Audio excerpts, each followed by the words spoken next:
নিজেদের জন্য যারা দেশ ও জনগণের স্বার্থ জলাঞ্জলি দিতে কার্পণ্য করে না তাদেরকে নব্য রাজাকার বলছে বিএনপি।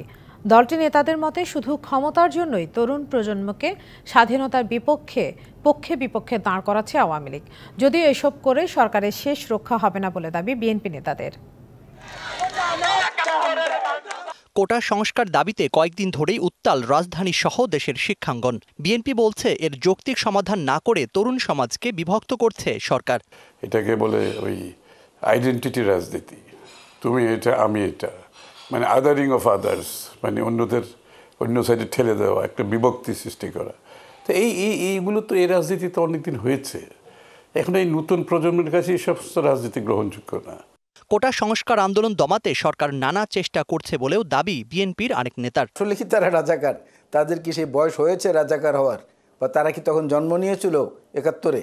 সুতরাং এই কথাগুলো অর্থহীন এবং এর পেছনে কোনো হীন উদ্দেশ্য আছে, যেটা বাস্তবায়ন করার জন্যই এই ব্যাপারটাকে এত বড় আকারে সরকারের পক্ষ থেকে পৃষ্ঠপোষকতা করে রূপ দেওয়া হচ্ছে। নগদের কাছে সব গ্রাহকই প্রিয়, তাই তো সারা দেশে ক্যাশ আউট চার্জ সবচেয়ে কম। স্বাধীনতার এত বছর পর আবারও রাজাকারের সংজ্ঞা নিরূপণ জরুরি বলেও মনে করেন বিএনপি নেতারা। রাজাকার কারা ছিল? যারা পাকিস্তানের পক্ষে আমাদের স্বাধীনতার বিরুদ্ধে অবস্থান নিয়েছিল, তাই না?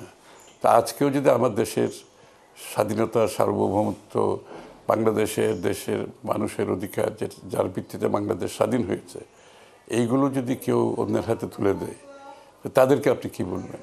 এদিকে ঢাকা মহানগর দক্ষিণ যুবদলের আহ্বায়ক খন্দকার এনামের পরিবারের সাথে দেখা করেন বিএনপি নেতা রুহুল কবির রিজভী।